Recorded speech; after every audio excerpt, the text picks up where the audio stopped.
내 며느리는 모든 결혼식 카객 앞에서 나를 하치미 쓰레기라고 매도했어. 그 버릇없는 전 여자는 내가 방금 그의 거짓말을 알아냈다는 사실을 몰랐지. 그리고 최악은 내가 그녀가 옷장 깊숙이 숨겨둔 잠긴 여행 가방 안에 물건들까지 발견했다는 거야. 비밀이 결혼 피로연에서 폭로되자, 그녀의 결혼 피로를 전해서 폭로되자, 그녀는 병원에서 폭로되자, 그녀는 결혼해서, 그녀는지 댓글을 남겨줘. 그럼 나는 이렇게 말해두죠. 우리의 이야기가 얼마나 멀리까지 전해지는지 정말 알고 싶거든. 내 이름은 서아, 올해 54이야. 서울에서 작은 카페 체인을 운영하고 있지. 나는 아무것도 없는 맨바닥에서 시작했어. 가장 처음엔 시내 한복판에 있는 카페에서 테이블을 닦았고, 지금은 5개의 매장과 30명의 직원으로 이루어진 팀을 이끌고 있어.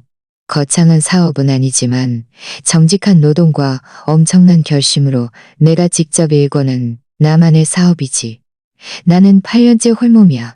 우리 모자는 특히 준우 아버지가 돌아가신 후로 늘 아주 가깝게 지냈어. 준우가 약혼했다고 전화로 알려왔을 때 나는 정말 기뻤어. 그는 행복할 자격이 있거든. 혜주는 아주 예쁘고 똑똑하며 다국적 기업에서 임원으로 일한다고 했어. 적어도 그녀는 그렇게 말했지. 우리는 준우가 소개해준 만찬에서 처음 만났어. 첫 순간부터 뭔가 이상하다는 걸 느꼈지. 그녀는 거의 내 눈을 마주치지 않았고 대답은 짧고 건성인 듯했어. 만찬이 끝나고 내가 작별 인사를 건넬 때도 그녀는 거의 움직이지 않고 건성으로 나를 안았어.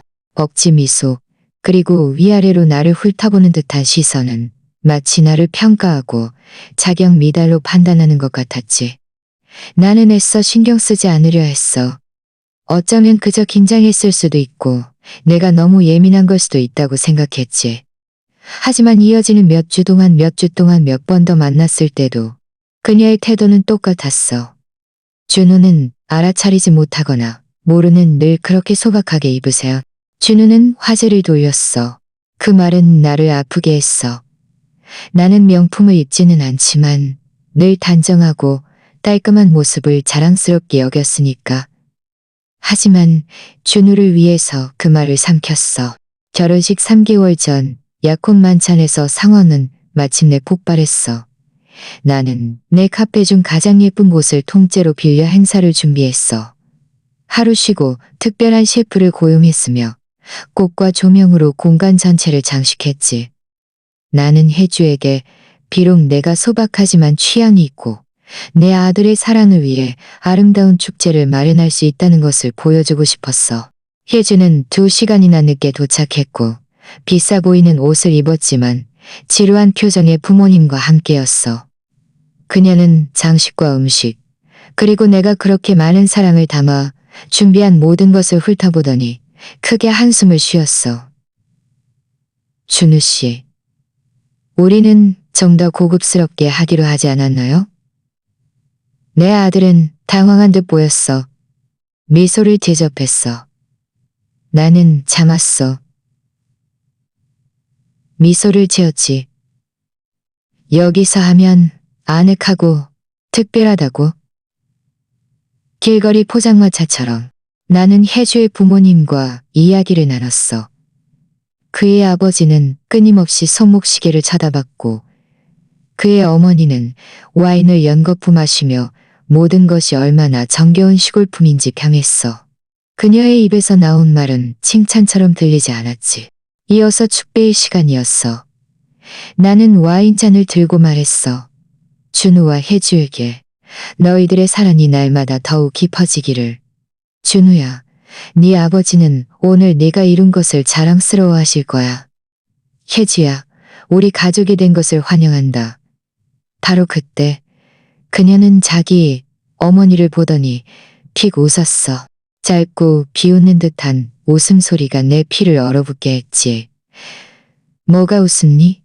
나는 애써 침착함을 유지하며 물었어. 아니요, 아무것도 아니에요. 그녀는 여전히 웃음을 머금은 채 말했어. 그냥 가족이라는 단어가 이렇게 작은 조합에 쓰이니 너무 거창하게 들리지 않나요? 제 말은, 여기는 그냥 어머니 혼자잖아요. 홀로 카페를 운영하는 사장님 한 분뿐인데 공간 전체가 순식간에 정적에 휩싸였어. 어머니는 마치 자신이 왕족이라도 되는 것처럼 행동하시지만 실제로는 그녀는 말을 멈췄어. 나를 쳐다봤지. 그리고 그 말이 나왔어. 허세를 부리려 애쓰는 하층민 쓰레기. 그 순간 내 안에 무언가가 부서졌어. 모욕감 때문이 아니었어. 평생 그보다 더 심한 말도 들어봤으니까. 다만 내 아들이 고개를 숙이는 방식 때문이었어. 그는 수치심을 느꼈어. 혜주 때문에 느낀 수치심이 아니라 나 때문에 느낀 수치심이었지. 우리는 이제 가봐야겠네요. 혜주의 어머니가 일어나 말했어. 시간이 너무 늦었네요. 그들은 떠났고 준우도 그들을 따라갔어. 나는 혼자 내 카페에 남겨졌어. 반쯤 먹다 남은 접시들과 반쯤 비워진 와인잔들 사이에 홀로 서 있었지. 2시간 후 준우가 혼자 돌아왔어. 엄마, 정말 죄송해요. 혜주가 무례했어요. 그냥 너무 긴장해서 술을 좀 많이 마셨나 봐요. 준우야, 그녀는 나를 쓰레기라고 불렀어. 그녀는 그럴 의도가 아니었을 거예요. 부자들은 어떤지 알잖아요. 그들만의 방식이 있어요. 그래서 너는 그런 방식을, 그녀가 네 엄마에 대해 그렇게 말하는 방식을 받아들이겠다는 거니? 그는 대답하지 않았어.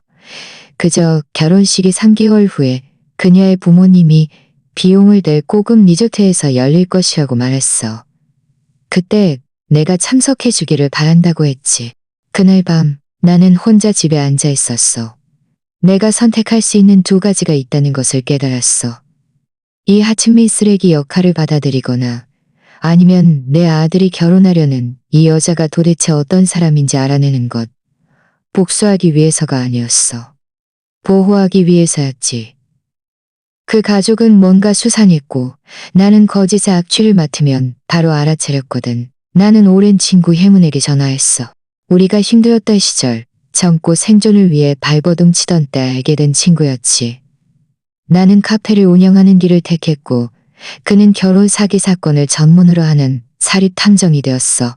혜문아, 네 도움이 필요해.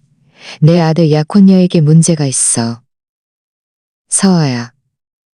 확실해? 확실해? 어쩌면 그냥 부잣집 딸일 수도 있잖아. 그녀는 그냥 부잣집 딸일 수도 있잖아. 그녀는 아주 교활해. 돈에 대해 이야기할 때 그녀의 눈빛에 뭔가 있었어. 그 시간 동안 우리가 발견할 진실은 모든 것을 바꿀 것이고 우리 둘 중 진짜 쓰레기라는 칭호에 어울리는 사람이 내가 아니라는 것을 증명해 줄 거야. 다음 날 아침 준우가 우리 집에 나타났어. 그는 다크서클이 있었고 밤새 한숨도 못 잔 것 같았어. 나는 커피를 준비했고 그는 주방 식탁에 앉았어. 내가 만든 커피는 늘 서울에서 가장 맛있었어. 내가 작은 사업을 일궈낼 수 있었던 것도 다 이유가 있지. 엄마, 혜주가 엄마에게 사과하고 싶어 해요. 나는 대답하지 않고 계속 커피를 따랐어. 그녀는 정말 부끄러워하고 있어요. 예전에는 한 번도 그런 적이 없었대요. 결혼식 스트레스, 온갖 압력 때문에 나는 마침내 앉았어. 준우야, 너에게 질문 하나 할게. 솔직하게 대답해 주렴. 혜주에 대해 얼마나 알고 있니? 그는 혼란스러워 보였어. 혼란스러워 보였어. 무슨 뜻이에요? 둘이 만난 지 얼마나 됐지? 얼마나 됐지? 겨우 6개월인데 벌써 5천만 원짜리 결혼식을 그녀의 아파트에 가본 적은 있니? 그녀의 아파트에 가본 적은 있니? 그럼 그녀 부모님 댁에는 가봤니? 그는 망설였어. 그분들은 여행을 자주 다니셔서 여러 나라에 집이 있어요. 그럼 그녀의 아파트는? 그녀는 우리 집으로 오는 걸 더 좋아해요. 일 때문에 자기 아파트는 늘 어질러져 있다고 했어요. 나는 한숨을 쉬었어. 너무나 명백한데 사랑에 빠진 남자에게는 너무나 보이지 않는 사실이었지. 준우야, 네 결혼식에 갈 거야. 내가 쓰레기라고 불린 적 갈 거야. 웃을 거고 내가 쓰레기라고 불린 적과 어떤 서류도 어떤 송금도 어떤 송금도 어떤 공동 계좌도. 그는 웃었어. 엄마, 너무 의심이 많으시네요. 혜주가 저보다 훨씬 부자예요. 제 엔지니어 월급 같은 건 필요 없어요. 그냥 약속만 해주면 돼, 아들아. 그는 약속했어. 나를 믿는다기보다는 나를 안심시키기 위해서였지.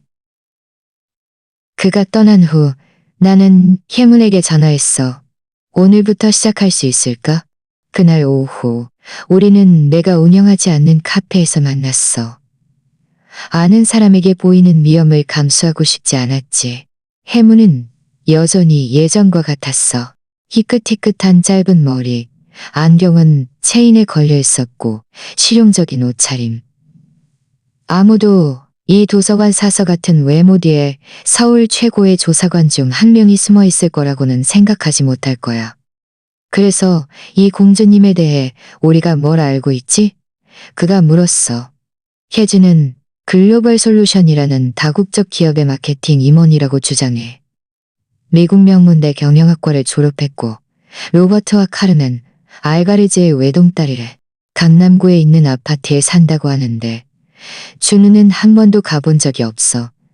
그들은 늘 준우 아파트나 비쌀 레스토랑에서 만났어. 흥미롭군. 먼저 학력과 직업부터 확인하고 그 다음은 부모를 조사할게. 혜문이 조사를 시작하는 동안 나는 평범한 일상을 유지하려고 노력했어. 카페를 관리하고 고객을 응대하고 장부를 정리했지만 내 마음은 다른 곳에 가 있었지. 사흘 후 혜문이 나에게 전화했어. 사아야, 할 얘기가 있어. 직접 만나자. 우리는 다시 만났어. 이번에는 시내에 있는 그의 작은 사무실이었어. 네 말이 맞았어. 그가 서류처를 열며 말했어. 그녀의 말에는 많은 모순이 있어. 우선 글로벌 솔루션이라는 회사는 실제로 존재하지만 임원 명단에는 혜주라는 이름이 없어. 내가 인사부에 전화해서 배경 조사를 하는 척했는데 그들은 그녀에 대해 들어본 적대. 내 마음이 철렁 내려앉았어. 그럼 대학은? 그럼 그녀의 모든 것이 거짓말이란 말이야?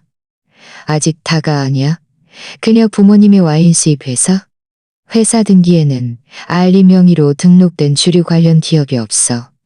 동대문구에 아민이라는 사람이 작은 편의점을 운영하고 있긴 하지만 그게 그의 아빠일지는 의심스러워. 고급 주상복합 아파트였어. 내 아들이 철저한 사기꾼과 결혼하려 하다니. 그럼 아파트는? 혜문이 웃었어. 하지만 내가 택배기사인 척 관리사무소에 확인해보니 혜주라는 이름의 거주자는 없어. 그럼 그녀는 대체 어디에 사는 거지? 좋은 질문이야. 우리가 찾아내야 해. 미행을 제안해. 그녀가 네 아들과 데이트한 후에 그녀를 따라갈 수 있을 거야. 이건 좀 극단적이었지만 나는 고개를 끄덕였어. 내 아들이 위험에 처해 있었고 나는 그를 보호하기 위해서라면 어떤 일이든 할 각오가 되어 있었으니까. 다음 날 저녁, 준우가 혜주와 저녁 식사를 할 것이라고 말했을 때 나는 혜문에게 정보를 전달했어. 그는 레스토랑 근처에 차를 세우고 기다렸어. 나는 내 아들과 혜주가 도착하는 것을 지켜봤어. 그녀는 눈부신 빨간 드레스를 입고 있었고 그는 자랑스럽게 그녀 옆에 서서 그녀를 바라보고 있었지. 그가 그렇게 행복해하는 모습을 보니 마음이 아팠어. 이 모든 것이 거짓말 위에 세워졌다는 것을 보니 마음이 아팠어. 준우가 바래다 주겠다고 했지만 그들이 떠났을 때 혜문은 그 커플을 따라갔어. 저녁 식사 후 혜주는 준우에게 다음 날 아침 일찍 사후 준우가 떠난 후 그녀는 정말 택시를 불렀지만 목적지는 내 아들에게 말했던 그 고급 주소가 아니었어. 택시는 그녀를 교외의 평범한 주택가에 내려주었어. 전혀 고급스럽지 않았어. 강남구도 아니었지. 혜문은 몰래 사진을 찍고 주소를 기록했어. 다음 날 우리는 그곳으로 돌아갔어. 혜무는 소비 조사를 하는 척하며 이웃들과 이야기를 나눴어. 우리는 혜주가 그곳에서 4년 동안 작은 원룸에서 혼자 살고 있다는 것을 알아냈어. 그런데 그녀는 무슨 일을 하는 거죠? 혜문이 소문을 좋아하는 이웃 여자에게 물었어. 그녀는 어깨를 으쓱했어. 모르겠어요. 늘 예쁘게 차려입고 나가서 늦게 들어와요. 어떤 사람들은 그녀가 고급 유흥업소에서 일한다고 하고 또 어떤 사람들은 고급 접대부라고도 해요. 무슨 말인지 아시죠? 나는 역겨움을 느꼈어. 혜주는 대체 뭘 더 숨기고 있는 걸까? 나는 혜문에게 조사의 범위를 넓히도록 설득했어. 그는 경찰 인맥을 동원해 금융 기록을 입수했지. 우리가 발견한 것은 그는 경찰 인맥을 동원해 금융 기록을 입수했지. 우리가 발견한 것은 더욱 충격적이었어. 게다가 2년 전에는 중년 남성이 그녀를 절도와 갈취로 고소한 기록도 있었어. 고소는 나중에 취하되었는데 아마 합의가 있었겠지. 서하야, 그녀는 사기꾼이야. 네 아들이 다음 목표라고. 나는 이 정보를 준우에게 말해야 했지만 그가 나를 믿지 않을 거라는 걸 알았어. 그는 이미 사랑에 눈이 멀어 있었으니까. 그건 불법 침입이잖아. 그가 나를 믿지 않을 거라는 걸 알았었으니까. 나는 반박할 수 없는 증거가 필요했어. 바로 그때 혜문이 극단적인 제안을 했지. 하지만 아래층에 물이 새서 영향을 미쳤다는 핑계를 댈 수 있어. 건물 관리인인 척할 수 있는 친구가 있어. 이 아이디어는 위험했고 심지어 불법적이기까지 했지만 준우가 사기꾼에게 평생을 맡기고 모든 것을 잃을 수도 있다는 생각에 나는 어떤 위험이라도 감수할 가치가 있다고 결심했어. 일주일 후 혜주가 집에 없는 틈을 타 우리는 그녀의 아파트에 성공적으로 들어갔어. 그곳은 작았지만 깔끔했어. 예쁜 장식품과 값싼 가구가 뒤섞여 있었는데 마치 허상을 유지하려고 애쓰는 사람이 사는 곳 같았지. 옷장 안에서 우리는 명품 옷들을 발견했어. 많은 옷에 아직 상표가 붙어 있었어. 일부는 모조품일 거라고 의심했지. 그리고 인상적인 명품 가방들도 잔뜩 있었어. 욕실에는 비싼 화장품과 수입 향수가 가득했어. 겉모습에 돈을 다 썼군. 혜문이 평했어. 혜문이 평했어. 바로 그때 우리는 이상한 것을 발견했어. 옷장 깊숙한 곳에 잠겨있는 큰 여행 가방이 있었어. 아주 무거워 보였고 여러 개의 자물쇠가 달렸고 여러 개 했고 여러 개 했고 여러 개 했고 흔적을 남기지 않고는 열 수 없어. 그리고 우리 시간이 얼마 없어. 하지만 우리는 이제 뭘 찾아야 할지 알게 되었지. 이어지는 몇 주 동안 결혼식이 다가오면서 우리는 계속 조사를 이어갔어. 우리가 혜주의 여행 가방에서 발견할 물건은 그녀의 완벽한 계획에 마지막 못을 박을 것이고 내 아들의 삶을 영원히 바꿀 거야. 시간은 빠르게 흘렀고 결혼식까지는 단 6주밖에 남지 않았어. 나는 여전히 준우에게 보여줄 구체적인 증거가 없었지. 그래, 우리는 혜주가 직업과 학력에 대해 거짓말을 했다는 것을 알아냈지만 내 아들에게는 그저 불안감을 느끼는 여자가 깊은 인상을 주려 한 것일 수도 있었어. 잠긴 여행 가방의 미스터리는 계속 나를 괴롭혔어. 도대체 무엇이 그렇게 많은 자물쇠를 채울 만큼 중요했을까? 우리는 그걸 열 방법을 찾아야 했어. 우리의 주간 회의에서 나는 혜문에게 말했어. 손상시키지 않고는 불가능해. 그가는 혜문에게 말했어. 만약 우리가 그녀가 우리 앞에서 그 여행 가방을 열 수밖에 없는 상황을 만든다면 어떨까? 혜문은 눈썹을 치켜떴어. 구체적으로 어떻게 하려고? 그녀가 그 안에서 뭔가를 꺼낼 수밖에 없는 비상사태를 만드는 거지. 우리는 계획을 세우기 시작했어. 혜주가 중요한 서류를 그 여행 가방에 보관한다는 것을 알아냈어. 한 번은 여권을 갱신해야 해서 준우와의 데이트 전에 급히 집에 들러 가져갔거든. 우리의 기회가 찾아왔어. 준우는 무심코 혜주가 그를 위해 깜짝 파티를 준비하고 있다고 언급했어. 그녀의 부모님이 비용을 댄다고 했지. 엄마가 장식하는 걸 도와주면 좋겠대요. 그가 말했어. 엄마랑 가까워지려고 하는 방법인가 봐요. 나는 웃었어. 이런 하의 시도에 들뜬 척했지. 사실은 내 기회를 본 거야. 약속된 날 나는 혜주의 아파트로 갔어. 그녀가 내 아들에게 말한 모든 이야기와 모순되는 그 초라한 곳에서 나를 맞이했지. 그녀는 그 초라한 곳에서 나를 맞이했지. 그녀는 긴장한 듯 보였어. 준우는 긴장한 듯 보였어. 준우는 제가 여기 사는 걸 몰라요. 그녀는 조금 긴장을 풀었어. 우리는 그 소위 깜짝 파티를 준비하기 시작했어.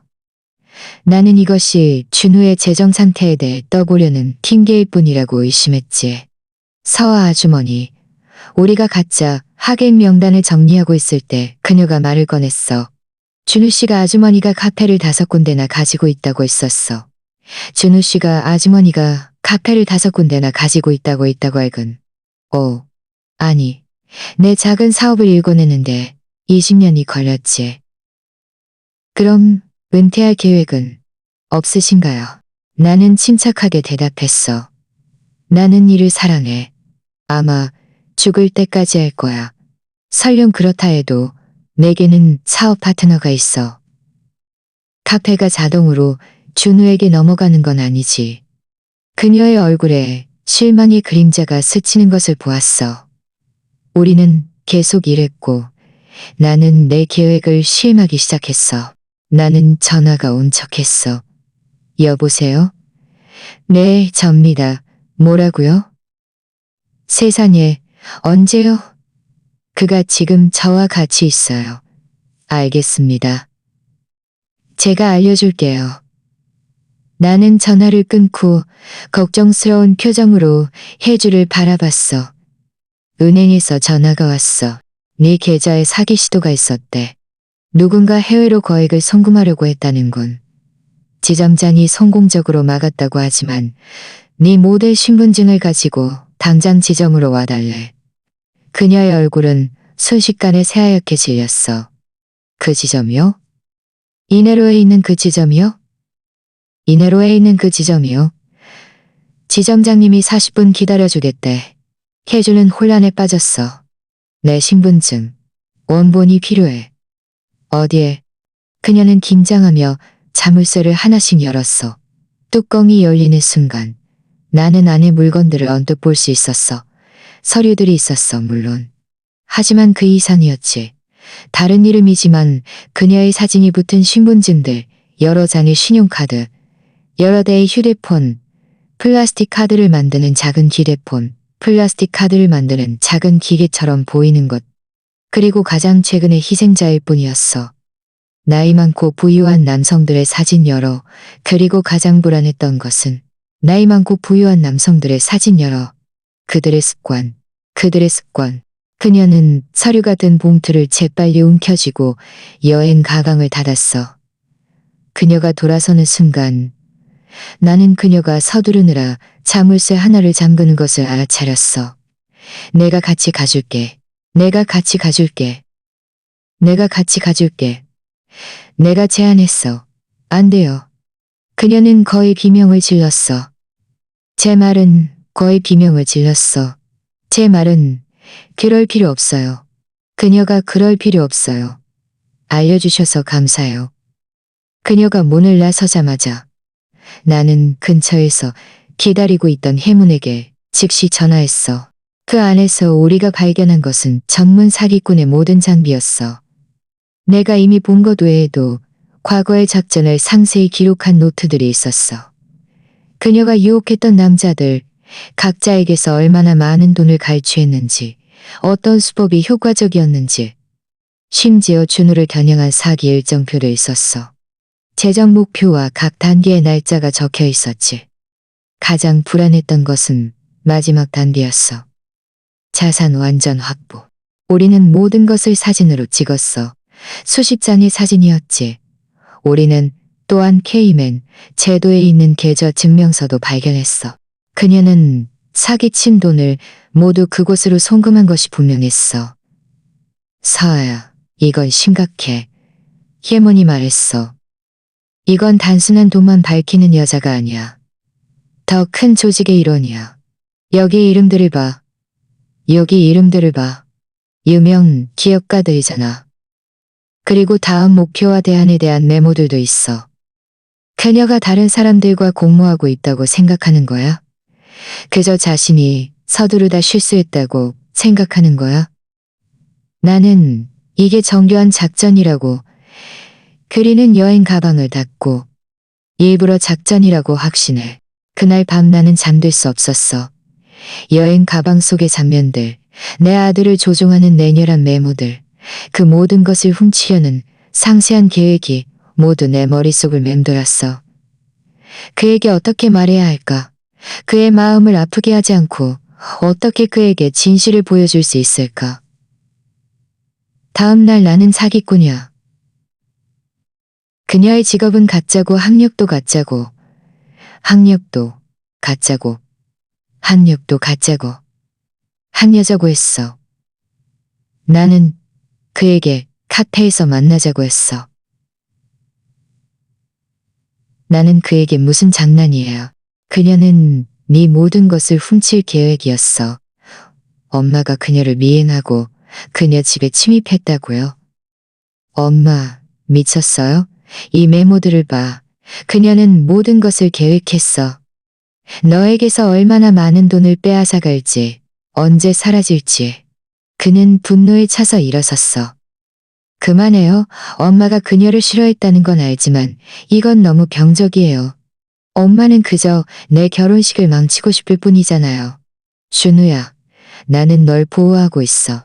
행복해지지 못하게, 나만의 가정을 꾸리지 못하게.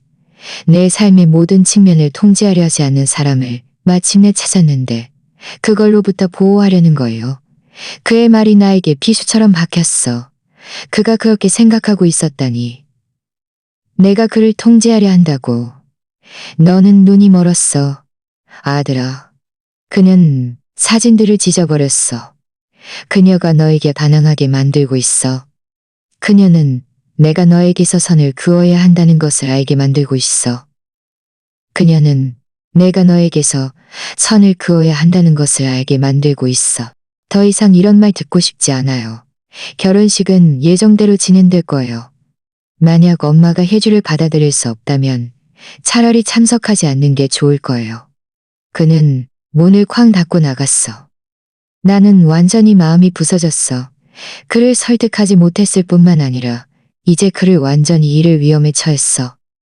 혜주는 그와 나를 고립시키는데 너무나 성공적이었어. 나는 절망적으로 혜문에게 전화했어. 그는 나를 믿지 않아. 내가 미쳤다고 생각하고 있어. 이건 예상된 일이야. 혜주 같은 사기꾼들은 가족을 이간질시키는데 전문가거든. 피해자를 고립시키는 것은 표준 작전의 일부야. 그럼 이제 어떻게 해야 해? 우리는 사진보다 더 강력한 것이 필요해. 그가 무시할 수 없는 것, 그리고 그가 무시할 수 없는 사람들이 나와서 증언하는 것. 바로 그때 우리는 최종 계획을 세웠어. 혜주를 나뿐만 아니라 그녀의 이전 피해자들까지 함께 폭로하는 것. 이어지는 4주 동안 혜문과 나는 지칠 줄 모르고 일했어. 여행 가방 속 정보들을 바탕으로 우리는 혜주에게 속았던 남자 3명을 찾아냈어. 거의 1억 원을 잃은 의사. 그녀가 자기 이름으로 진 빚을 갚기 위해 회사를 팔 수밖에 없었던 기업가. 그리고 집을 잃은 나이 많은 공무원. 처음에는 그들은 개입하고 싶어 하지 않았어. 수치심을 느끼고 노출되는 것을 두려워했지. 하지만 그녀가 또 다른 피해자를 만들려 한 데를 듣자 그들은 그것을 두려워했지. 하지만 그녀가 또 다른 피해자를 만들려 한다는 이야기를 듣자 그들은 또한 해저배우 조직에 대한 더 많은 정보도 알아냈어. 그녀는 혼자가 알아냈어. 그는 이 모든 작전의 주모자인 것 같았어. 결혼식이 점점 다가왔고 준우는 거의 나에게 말을 걸지 않았어. 혜주는 그를 설득해서 내 전화번호를 차단하고 나를 피하게 했어. 그녀는 그물을 좁히고 있었어. 그를 완전히 고립시키려고. 하지만 나는 마지막 대결을 맞이할 준비가 되어 있었어. 결혼식 날 나는 혼자가 아닐 거야. 혜주는 아들을 보호하려는 어머니를 과소평가한 것이 그녀의 가장 큰 실수였다는 것을 알게 될 거야. 결혼식 당일 하늘은 맑았고 완벽한 날씨였어. 바닷가에 위치한 고급 리조트. 혜주에 존재하지 않는 부유한 부모님이 비용을 댔다고 하는 그곳은 하얀 난초와 금색 리본으로 완벽하게 장식되어 있었지. 우아하게 차려입은 하객들은 샴페인을 들고 정원을 거닐며 신부의 좋은 취향을 칭찬했어. 나는 일찍 도착했어. 특별히 이 행사를 위해 산 수수한 네이비색 드레스를 입고 나는 신부의 좋은 옷을 차려입었지. 나는 신부의 준비 파티나 전날의 리허설에도 초대받지 못했어. 마지막 준비 과정을 지켜보며 곧 일어날 일을 알면서도 마음이 아팠어. 하지만 여행 가방 가득한 증거들, 이전 피해자들, 그리고 내 아들을 파멸시키려는 상세한 계획을 생각하자 내 결심은 더욱 굳건해졌어. 해문도 굳건해졌어. 해문도 잠시 후 도착했어. 수수한 회색 정장 차림으로 사립 탐정이라기보다는 신랑이 먼 친척 아주머니처럼 보였지. 우리는 눈빛을 교환했어. 리조트의 개인 휴게가 끝났어. 리조트의 개인이. 그들은 모두 혜주에게 속았고 각자 고통스러운 이야기를 가지고 있었지. 그들은 모두 긴장했지만 의지가 확고했어. 오후 4시 식이 시작되었어. 부드러운 음악, 꽃, 웃는 사회자, 모든 것이 동화 속 이야기 같았지. 준우는 재단 앞에 서서 짙은 양복을 입고 잘생기고 늠름하게 초조하면서도 행복해 보였어. 그가 그곳에 아무것도 모른 채 그렇게 연약하게 서 있는 것을 보니 눈물이 차올랐어. 이어서 혜주가 입장했어. 눈부신 웨딩드레스를 입고 있었는데 내 조사에 따르면 그 드레스 가격은 그녀가 1년 안에 벌 수 있는데 그녀는 혼자 버질로드를 걸었어. 그녀의 부모님은 마지막 순간에 스위스의 갑작스러운 능보라 때문에 갇혔다는 정보를 보냈지. 또 다른 편리한 거짓말이었어. 헌신, 그리고 정직에 대해 이야기하기 시작했어. 너무나 아이러니해서 견딜 수 없을 지경이었지. 이 결혼을 반대하는 사약을 교환해 시작했어. 너무나 아이러니해서 사회자는 계속해서 혼인 사약을 교환했어. 내 심장이 너무 크게 뛰어서 모두가 들을 수 있을 것 같았어. 혜주는 영원한 사랑을 약속하는 말을 너무나 행복한 어조로 말했어. 진실을 몰랐다면 나도 거의 그녀의 모든 말을 믿었을 거야. 그리고 준우, 그의 말은 진심에서 우러나왔어.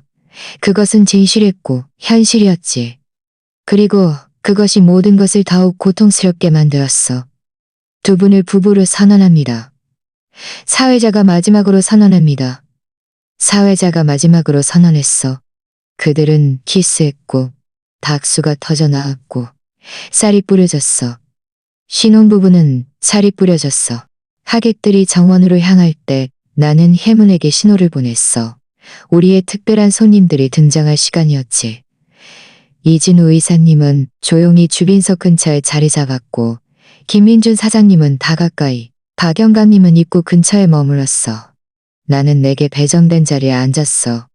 물론 주빈석에서 가장 먼 자리였지. 혜주는 여왕처럼 하객들 사이를 돌아다니며 축하를 받고 가족 친구들이라고 소개했어. 혜주는 내가 모든 사람의 시선에서 최대한 멀리 떨어져 있도록 확실히 해두었어. 나는 그녀가 사회적 관계의 허상을 만들기 위해 고용한 임시 배우들일 뿐이라는 것을 알고 있었지. 이어서 축사 시간이었어.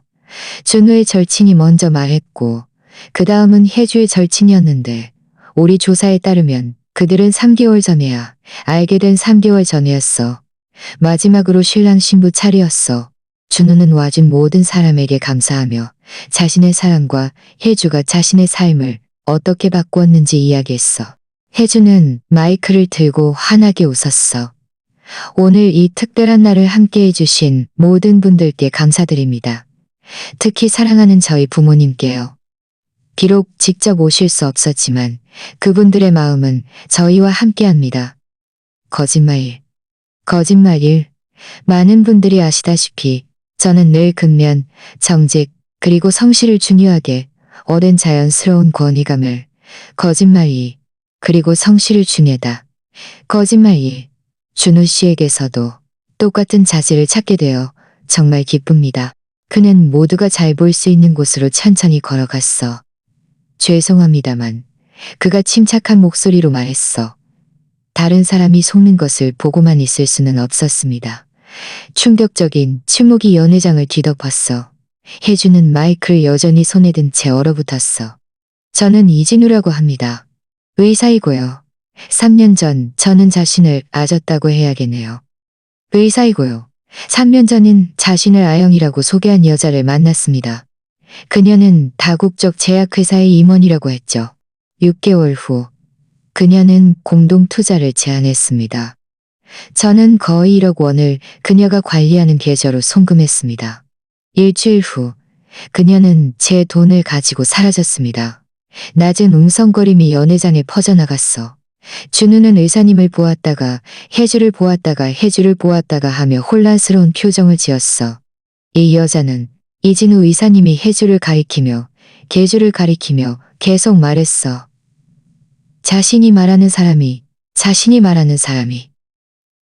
말하는 사람이 전혀 아닙니다. 혜주가 마침내 제정신을 차리고 소리쳤어. 준우 씨, 이 남자는 분명 정신적으로 문제가 있어요. 저는 이 사람을 평생 본 적도 없어요. 하지만 준우가 대답하기도 전에 김민준 사장님이 일어섰어. 저도 이 사람을 압니다. 그가 걸어오며 말했어. 그때는 지우라고 불렀죠.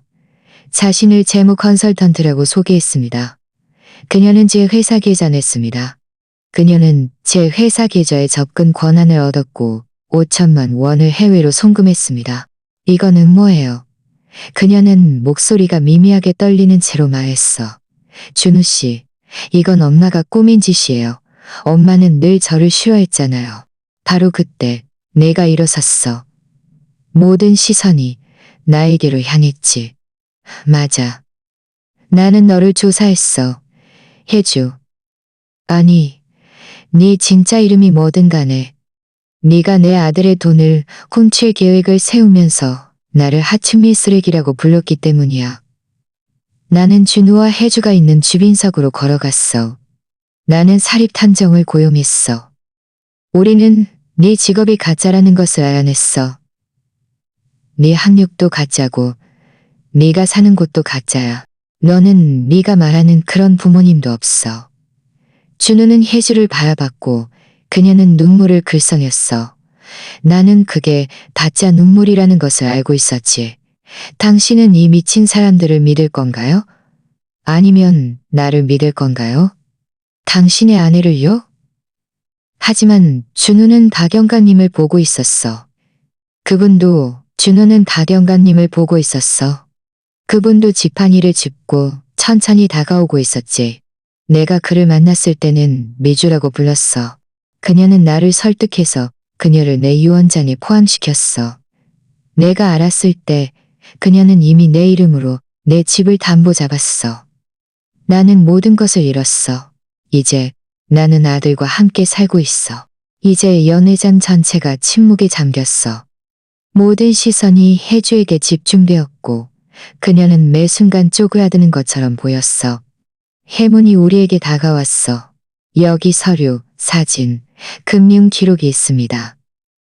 혜주, 아니 그녀의 진짜 이름이 뭐든 간에 그녀는 조직적인 사기단의 일원입니다. 그들은 취약한 남자들을 노려 유혹하고 친지와 친구들로부터 고립시킨 다음 그들의 돈을 모두 훔칩니다. 해문은 여행 가방 사진, 가짜 신분증 사본, 신용카드, 그리고 준우를 겨냥한 상세한 사기 계획을 미뤘어. 이것은 빙산의 일각일 뿐입니다. 그가 계속 말했어. 우리는 이미 경찰에 통보했고 그들은 전체 범죄 조직을 조사하고 있습니다. 바로 그때 혜주는 완전히 변한 것 같았어. 부드러운 신부의 가면이 벗겨지고 그 아래 차갑고 계산적인 진짜 얼굴이 드러났어. 당신들은 뭘 하는지 전혀 몰라요. 그녀가 으르렁거렸어. 저는 혼자가 아니에요. 뒤에 아주 강력한 사람들이 있다고요. 뒤에 아주 강력한 사람들이 있다고요. 해문이 그녀의 말을 끊었어. 그에 대해서도 이미 당국에 통보했습니다. 그 이름은 분명 그녀에게 충격을 주었어. 그녀는 갇힌 동물처럼 미친 듯이 주위를 둘러봤어. 준현은 갇힌 동물처럼 미친 듯이 주위를 둘러봤어. 준우는 계속 부인하려는 기에 사랑하는 약혼녀. 얼굴이 붙은 여러 신문짐들을 바라봤어. 혜주야. 그가 마침내 목이 잠김들을 바라봤어. 그러나 자신이 완전히 포위되었다는 것을 깨닫자 그녀의 눈빛에 무언가가 변했어. 그녀는 어깨를 펴고 턱을 치켜들었어.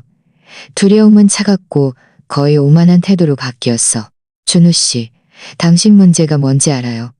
당신은 비참해요. 당신은 미참해요. 당신은 너무나 사랑이 굶주려서 제가 하는 모든 말을 믿었죠. 정말 조종하기 쉬웠어요? 그녀의 말 한마디 한마디를 내 아들의 심장이 칼처럼 박혔어요. 나는 고통으로 일그러진 칼처럼 박혔어. 제발. 그녀는 나를 향해 돌아섰어. 눈에는 증오가 가득했지. 그리고 당신, 잘났다고 생각하는 카페 사장님. 내가 왜 당신을 쓰레기라고 불렀는지 알아요? 당신을 쓰레기니까. 당신을 쓰레기니까. 당신을 쓰레기니까. 당신을 쓰레기니까. 평범한 사람들일 뿐이에요. 평범한 삶을 살면서도 자신이 뭔가 가치 있는 존재라도 되는 존재라도. 그녀는 말을 계속하며 결혼 반지라도 되는 존재라도 되는. 이건 아직 끝나지 않았어요. 달콤한 신부가 우리 눈앞에서 잔인한 이방인 눈앞했어. 당신들이 생각하는 것보다 훨씬 더 큰 일이라고요. 바로 그때 우리는 점점 커지는 경찰차 사이렌 소리를 들었어. 해무는 미소를 지었어. 그는 시간을 완벽하게 맞췄지. 사실 혜주 씨, 당신은 정말 끝났어요. 그가 침착하게 말했어. 경찰이 체포영장을 가지고 왔습니다. 사기뿐만 아니라 갈취와 문서, 미조 혐의도 있습니다. 혜주가 갑자기 나를 가리키며 소리쳤어. 2명의 경찰관이 연회장으로 들어왔고 그 뒤를 변장한 수사관 한 명이 따랐어. 나는 그가 해문의 연락장은 첫 카페를 열기 전 당신의 진짜 이름은요? 존경받는 기업가가 되기 전에는 대체 어디서 왔는지 왜 모두에게 말하지 않는 거죠? 나는 피가 얼어붙는 것을 느꼈어. 그녀가 알고 있었다니. 어떻게든 그녀도 내 과거를 조사했던 거야. 무슨 소리야? 준우가 혼란스럽게 물었어. 혜주는 악의적으로 웃었어. 엄마에게 물었어. 혜주는 악의적으로 웃었어. 엄마에게 물어봐요. 당신을 낳기 전 5년 동안 대체 어떻게 돈을 구해서 첫 카페를 열었는지요. 그녀는 나에게 한 발짝 더 다가왔어. 우리 둘의 차이점은 서아 씨, 당신은 존경받는다는 가짜 뒤에 숨어 있다는 거예요. 저는 적어도 제가 어떤 종류의 인간인지 알죠. 경찰이 그녀를 붙잡고 수갑을 채우고 그녀의 권리를 낭독했어. 그녀는 끌려가기 전 준우를 마지막으로 한들이 이것이 그들이 참석했던 가자면 우리가 다른 상황은 겨뤄봤어. 어쩌면 우리가 다른 상황 났다면 당신도 꽤 괜찮은 남자였을 텐데. 하지만 그 순간 나는 오직 내 아들만을 생각했어. 이것이 그의 인생에서 가장 행복해야 할 날이었는데. 그리고 혜주의 마지막 말들이 위협처럼 나를 맴돌았어. 왜냐하면 그녀의 말이 하나는 맞았거든. 나에게도 비밀이 있었고 이제 내가 조장한 이 혼란 속에서 그 비밀들도 폭로될까봐 두려웠어. 연회장은 곧 텅 비었어. 일부 하객들은 어색한 침묵 속에서 떠났고 다른 사람들은 작은 무리를 지어 방금 목격한 드라마에 대해 흥분해서 속삭였지. 리조트 직원들은 만연자실한 표정으로 샴페인을 계속 달아야 할지 아니면 장식을 치워야 할지 몰라 했어. 준우는 주빈석에 혼자 앉아 혜주가 던져버린 버려진 반지를 응시하고 있었어. 나는 조심스럽게 아들에게 다가갔어. 그가 눈을 들었을 때 내가 본 광경은 내 마음을 산산조각 냈어. 그가 그런 상처를 겪은 후에는 도동, 혼란, 그리고 뭔가 다른 것, 의심, 그녀가 말한 엄마의 과거는 대체 무슨 뜻이에요. 하지만 어쩌면 힘든 진실에는 완벽한 때는 없는지도 몰라. 우리 집에 가서 얘기할 수 있을까? 여기는 적합하지 않아. 아니요. 그가 단호하게 말했어. 저는 방금 2시간짜리 아내가 범죄자라는 것을 알게 됐어요. 우리 관계 전체가 거짓말이었어요. 더 이상 어떤 비밀도 견딜어요. 곧 이상 어떤 비밀도 견딜 수 없어요. 엄마, 제발 진실만 말해주세요. 저는 주위를 둘러봤어. 남아있는 소수의 하객들은 경찰에게 진술해봤어. 남아있는 소수의 하객들은 나는 늘 네가 아는 이 사람이 아니었어. 널 갖기 전, 카페를 열기 전 나는 아주 어두운 곳에 있었어. 그의 눈은 나에게서 떨어지지 않았어. 나는 시골의 가난한 집에서 자랐어. 아버지는 술고래였고 엄마는 3가지 일을 하셨지. 16살에 나는 더 나은 삶을 꿈꾸며 서울로 도망쳤어. 나는 잠시 멈췄어. 이어질 말의 무게를 느끼면서. 하지만 서울은 나에게 친절하지 않았어. 학력도, 인맥도, 인맥도, 인맥도, 인맥도, 갱력도. 그는 나에게 잠잘곳, 음식, 보호를 주었어. 그리고 그 대가로 나는 그를 위해 일했어. 뭘 했는데요? 준우의 목소리는 비정상적으로 침착했어. 나는 그가 운영하는 술집에서 웨이트리스로 시작했어. 나중에는 도박 빚을 갚기 위해 일했고, 결국 그들이 말하는 술집에서 웨이트를 갚기 위해 일했고, 결국 그들을 이끌었지. 그들의 돈을 속여 빼앗았다는 말이요. 카티나 술집. 온갖 장소에서 부유한 남자들을 찾아냈어. 그가 직설적으로 물었어. 그래, 나는 인정했어. 수치심이 얼굴을 태웠어. 하지만 폭력은 절대 없었어. 주로 가짜 투자 계획이었지. 그 남자들은 합법적인 사업에 참여한다고 생각했어. 돈을 잃었지만 체면은 지켰지. 많은 사람들이 심지어 경찰에 신고하지도 않았어. 준우는 네가 알던 모든 것을 소화하며 나를 비난하죠. 그는 내 위장을 즉시 꿰뚫어 보았지만 내 몇 초 동안 침묵했어. 얼마나 오래 그랬어요? 나는 슬프게 웃었어. 대신 조건 없이 나를 돕겠다고 나섰지. 눈물이 내 눈가에 맺히기 시작했어. 처음에는 그를 목표로 삼았어. 그는 작은 건설 회사를 가지고 있었고 사업이 잘 되고 있었지. 쉬울 거라고 생각했어. 하지만 나는 그럴 수 없었어. 결국 그에게 모든 것을 고백했어. 그가 나를 경찰에 신고할 거라고 생각했지만 그는 네 아버지가 돌아가시만 그는 내가 그런 삶에서 벗어나도록 도와주었지. 그 돈으로 많은 일을 할 수도 있었지만 나는 그 돈으로 합법적인 사업을 만들기로 결심했어. 언젠가 네가 자랑스러워할 만한 무언가를. 나는 미미하게 떨리는 내 손을 보았어. 준우야, 이게 너의 나에 대한 시선을 바꾼다는 걸 알지만 네 아버지를 만난 이후로 나는 늘 정직하게 살았어. 카페의 모든 돈은 힘들게 번 것이고 모든 손님은 존경받았어. 나는 내가 저질렀던 실수를 만회하기 위해 우리 사이의 침묵은 끝없이 이어지는 듯했어. 마침내 준우가 입을 열었어. 그래서 엄마와 그녀는 그렇게 다르지 않았다는 거네요. 그 말은 내 얼굴에 따귀처럼 느껴졌어. 차이점은 나는 애써 목소리를 가다듬으며 말했어. 나는 멈췄다는 거야. 나는 변하기로 선택했어. 지름길을 계속 가는 대신 진짜 것을 만들기 위해 힘든 길을 선택했지. 만약 그녀도 변하고 싶어 한다면요. 수갑 채워져 끌려간 그 여자 마음속에도 엄마처럼 2번째 기회를 기다리는 사람이 이 사람이 배신당해 만신창이가 되었음에도 그는 여전히 다른 사람에게서 구원의 가능성을 볼 수 있었어. 어쩌면 그럴 수도 있겠지. 하지만 그녀 스스로 그 변화를 원해야 해. 나처럼 힘든 결정을 내려야 해. 아무도 그녀를 대신해 줄 수는 없어. 준우는 다시 버려지며 될 수는 없어. 제가 그녀를 겪은 후에 제가 그녀를 사람을 믿을 수 있을까요? 제가 그녀를 사랑했다는 거 알아요? 정말 사랑했어요? 그녀에게는 모든 것이 가짜였지만 나는 그의 손 위에 내 손을 얹었어. 하루하루. 네 아버지가 나에게 가르쳐 준 거야. 삶을 재건하려고 할 때는 너무 멀리 내다보지 마. 그저 오늘을 올바르게 살고 그 다음 모레를. 그는 천천히 고개를 끄덕였어. 제가 알아야 할 다른 비밀은 없어요? 더 난 잠시 생각했어. 더 없어요? 나는 잠시 생각했어. 그래서 내가 그를 위해 일했던 난 적이 없어요. 그래서 내가 그를 위해 일했던 남자, 용팔이.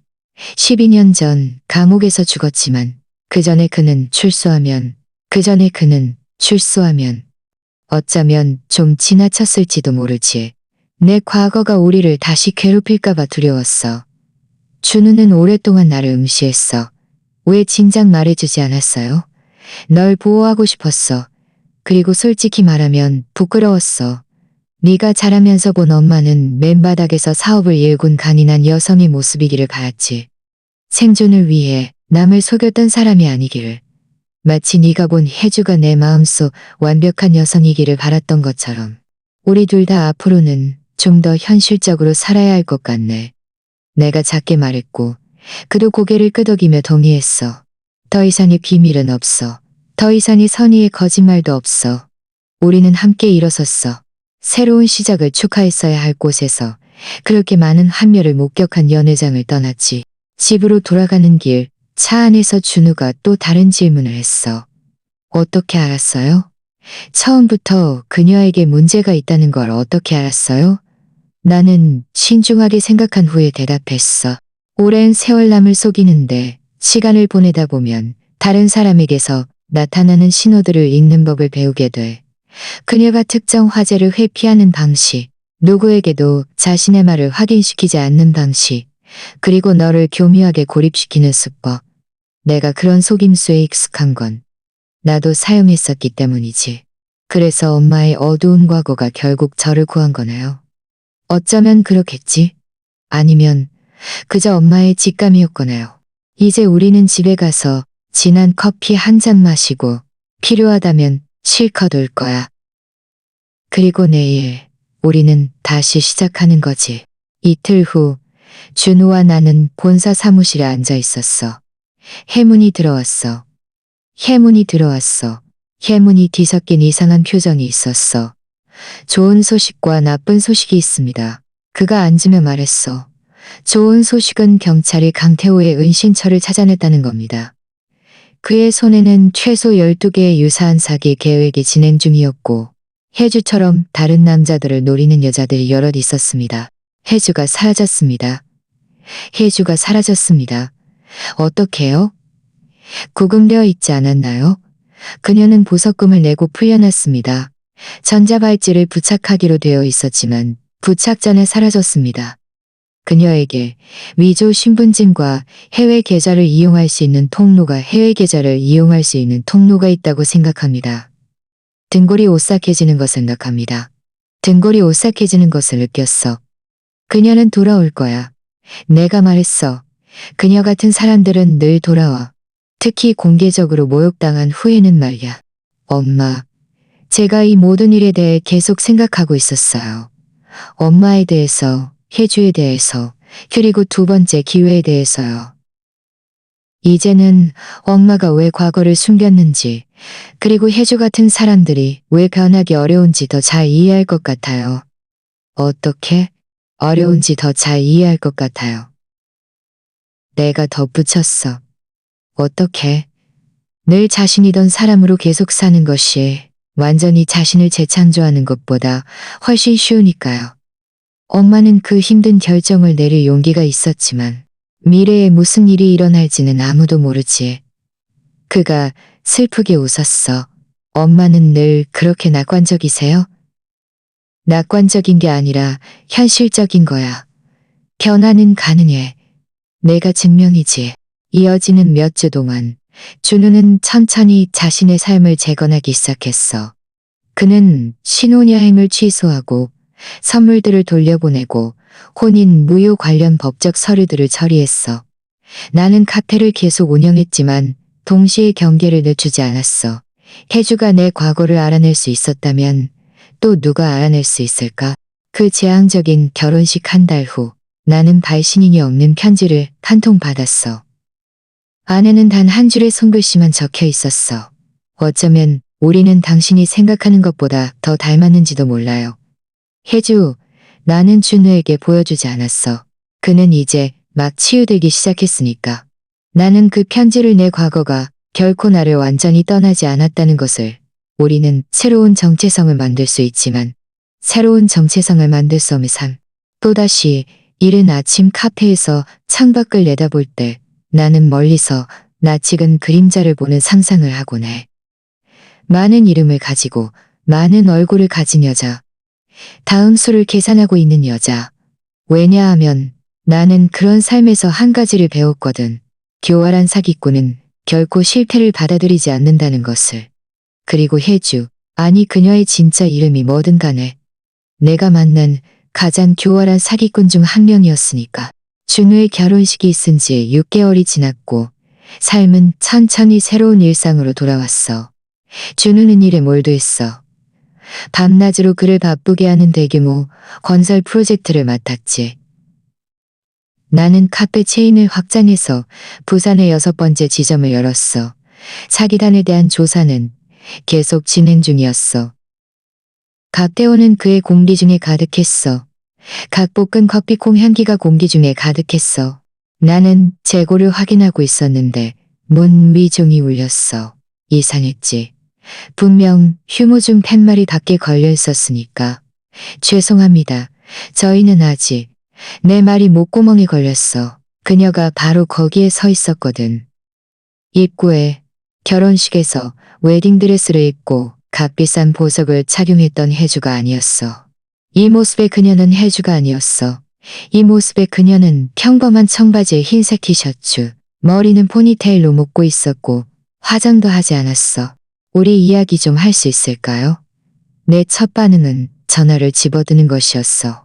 경찰에 신고할 거야. 제발. 그녀가 두 손을 들었어. 그냥 5분만요. 그 후에는 누구에게든 전화하셔도 좋아요. 그녀의 자세, 그녀에게서 느껴지던 내가 익숙했던 오만함이 사라져 있었어. 그것이 나를 망설이게 했어. 5분. 그녀는 테이블 중 하나에 앉았고 나는 거리를 유지하며 전화기를 손에 든 채 언제든지 걸춤 재든 채 언제든지 걸재든지 걸채 언제든지 걸친 채 그녀가 스스로에 대한 진실된 정보를 제공한 것은 이번이 처음이었으니까. 여기 왜 온 거야, 아영아? 너는 아직 수배 중이야. 알아요. 자수할 거예요. 하지만 그 전에 저는 당신과 이야기하고 싶었어요. 전직 사기꾼으로서, 다른 전직 사기꾼으로서, 다른 전직 사기꾼으로서, 다른 전직 사기꾼에게요. 당신은 제 과거를 어떻게 알았죠? 강태호는 당신 년간의 모든 대형 사기 사건들을 기록한 파일. 너와 용팔이에 기록한 파일. 심지어 세탁한 사람도 다시 넘어질 수 있다는 것을 보여주려고. 나는 오싹함을 느꼈어. 내 과거가 기록되어 범죄자들에게 연구되고 있었다니. 나에게서 뭘 원하는 거지? 그녀는 깊은 숨을 들이쉬었어. 어떻게 해냈는지 알고 싶어요. 어떻게 빠져나와서 당신의 삶을 이렇게 재건했는지 알고 싶어요. 내가 뭘 믿고 이게 네 또 다른 속임수가 아니라고 생각해야 하지? 그리고 나를 가리켰어. 존경받는 진짜 사람이 되는 것을요.